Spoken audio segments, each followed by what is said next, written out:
Hey y'all, dedicated father here. I want to talk a little bit on I watched this video that was so moving yesterday. And it was a forward, but it was or it was on Facebook, something like that.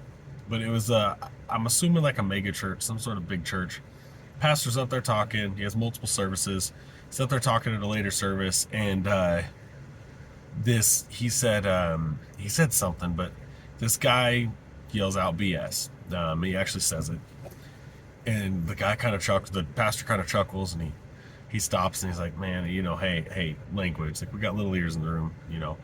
And then, but he starts like talking to him a little bit, like, and it just breaks up the service. But they never even get back to the actual service. This guy, he ends up talking to him and finds out he was a homeless man who was about to kill himself that morning. And another church member, been going there for a year to 2 years, went to the earlier church but showed up late, in earlier service and showed up late. Then he decides to stay into the second service so he can hear what he missed. And he leaves and sees a homeless person, decides to grab some Chick-fil-A or whatever he said he grabbed for him, and or Whataburger, that's what it was, and bring it back to her, and she wasn't there. And he's like, and so he sees this other guy in front of the Chick-fil-A, right on a highway, and stops, and he asks, hey, would you like this? And they sit and talk for a minute.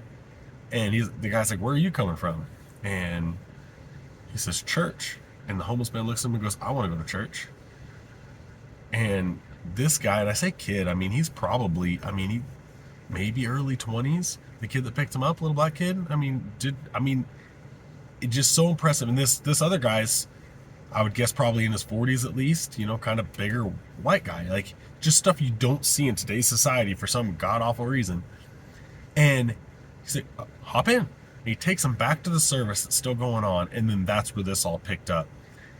This message gets brought in, and this pastor just does a beautiful job veering onto a different path, completely unplanned. People come up and they just start pouring money on the stage, and he's like, y'all, okay, there'll be time for that, but stop. I need to concentrate on this, please. And then he goes into this service and talks about, leaving the 99 for the one, and he does a great job. Next thing you know, he brings the kid that brought him up there. Then he ends up bringing the guy up there. They're hugging, they're crying. The homeless guy's wiping tears off the pastor's eyes. Just most beautiful thing in the world. And then at the end, he says, y'all, we're going to bless this guy, but filling his pockets with money and sending him back out homeless is not how we do it. And that's where this video had started, because I was listening from another pastor's point of view. It just was one that popped up on there. I didn't click it. It just was one that YouTube recommended for me or whatever, ironically. And so it was really cool to see this pastor recognize that too, because that's the easy thing. Here's some money. Hope you do right with it, right? No. So now with all this pile that was building up there, that pastor's going to take that and he's going to do something. He's going to put him in an apartment. He's going to, I don't know exactly what, but you just know there's something going to be done with that. And that's so amazing. It's such a blessing, and not just, here you go, maybe you made some bad decisions, but here you go. However, that guy had revealed before he got brought up on stage that he was figuring out which vehicle he was about to jump in front of to kill himself. And then this kid comes up and offers him food, and now they're at church. Saved his life. And so, and I want to say the pastor said something about we are not in control, and that's when he yelled BS, and it was emotionally response. But think about this. Like the pastor said, we got young ears in the room. Watch your language. And he did cuss one more time, and he was like, I'm so sorry, and tried to correct himself. And I get it. Sailor mouth, y'all, I've been FD for 20 years, and working in auto shops, my mouth's not always great. I ask for forgiveness a lot, but better now than I used to be, that's for sure. However, all those little kids in the room just watched some true magic happen, and not like the magic you see in a little magic store, sleight of the hand stuff, like God's magic. That was just the Spirit of God moving through that pastor to recognize and not move on past the service. He could have just said, hey man, stop, and moved on. He could have had him removed.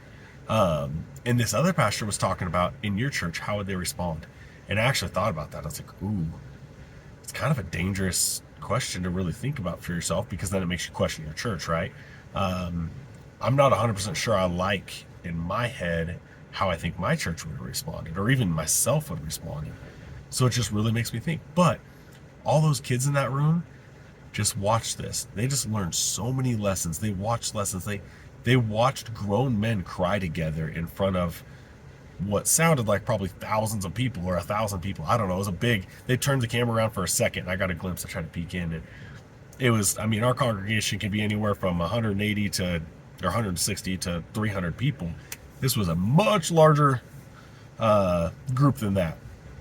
But I'm assuming it was in Texas. He said Whataburger, but I'm just so, it made my heart so happy. Keep in mind, I was trying to go to sleep last night when this thing popped up, and I was just listening to something in the background. I was like, wait a minute, and I was about to go to bed, and I actually stayed up and watched a 30-minute video on this. I tried to keep these videos under 10 minutes to keep y'all's attention. I couldn't keep my eyes off of that video.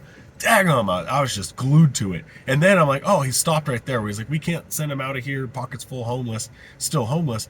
And then the guy didn't go back and finish the video, so now I got to go find the video because I want to know how it ends. I want to know what else he says. And they were doing, the altar call at that point too. So I'm guessing that's about the end. I just want to know. I want to know the follow-up. What did they do for him? How's the guy doing now? Which that sounds like a couple days ago, so who knows yet? But I just want to know more. But that stuck to me. That like hit me hard. It was deep, and really kind of hurt in ways because, oh man, how many times, I've gone and gotten homeless people food before because I believe giving them cash or setting them up for failure most of the time, especially because of addiction and such. But and I've gotten the animals food that they have with them. But how often do you drop it off and leave? You don't sit and talk to them. You don't have conversations with them, get to know them, much less this, nice place, and they're in there hugging and all this stuff. It's an eye opener. I thought I was doing good by my daughters. I thought I was trying to raise them in a Christian and good light, and I've definitely realized some shortcomings just on that video. So y'all, if I find the video, I'll try to link it down below, or make another quick short and link it in there. But this is definitely something I'm going to remember, and I'm gonna try to put in. I'm working in Amarillo, Texas right now. The crime rate's gone high, as you see. I keep my eyes kind of on a swivel all the time, but also the homeless population has gone rampant here, and maybe it's while I'm out here that I see it. I don't know. Who knows? But I need to be listening better to the Spirit of God in my gut, because I'm obviously not. If it hurt to watch that yesterday, knowing that I've missed opportunities to help and to let God work through me, and probably some good examples my daughters have missed seeing because I wasn't listening. So y'all, I hope y'all got something for this. I'm sorry it's a little longer than normal. Please like, subscribe, share, all that stuff. These videos, they still get, I don't know, 20 views, things like that. I mean, it's pretty small. My shorts are normally, depending what I mention in them, they're normally getting, over 400 views each, besides those couple that got thousands. But subscriber wise, I'm still really small. So I hope to get bigger, reach out to more people. And I had a client the other day ask me, I won't say names on here, keep things personal, but, private, but, to her, if you're watching, welcome to the channel, and and the little family in the comments. It's such great people. It makes me happy. So, y'all, hope y'all have an amazingly blessed day. Be strong, raise them right.